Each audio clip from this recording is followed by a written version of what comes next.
त्यसको पछाडि अगाडितिर देखाउँ।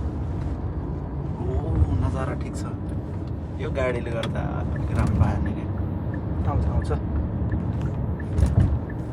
काम गर्न आउँदाखेरि पनि ग्यामलाई बोकेरै आउनु पऱ्यो होइन।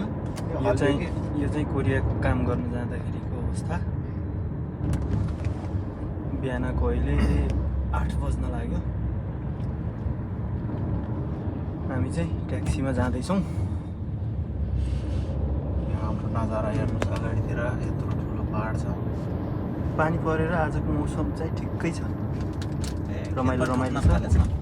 ल खेत पनि खनिसकेछ नि यता हेर्नुहोस् ल। यहाँ त अब खेत पनि डोजरले खन्छन् के अरे।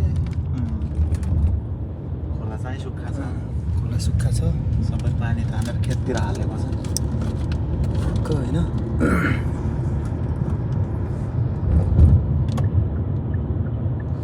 ल हेर्नुहोस् नेपालकै डाँडापाखा जस्तै छ के रहेछ न त। बाटो चाहिँ यो चाहिँ हेर्नुहोस् हाम्रो यहाँ। बाटो चाहिँ राम्रो छ यति हो। नत्र कोरिया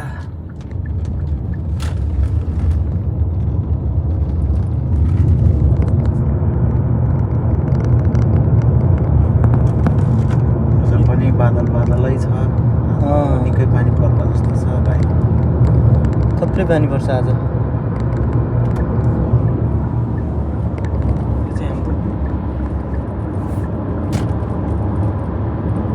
छनाङतिर जाने बाटो हो यो चाहिँ। कति चाँडो बनाइसकेको छ यार यो पुल त। 1 महिना पनि भएको छैन त यार। 2 महिनामा गाडी हिँड्छ कि क्या हो।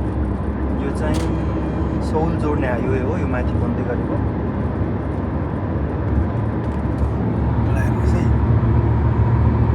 कति चाँडो 1 महिनाभित्रैमा यस्तो बनाइसक्छ। ल हेर्नुहोस् यहाँ यस्तो छ।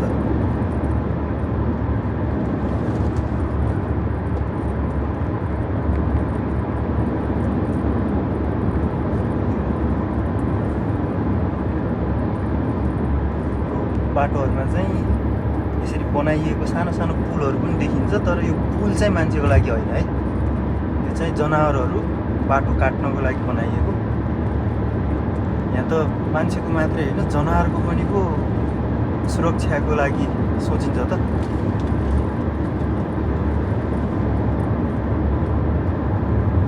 यहाँको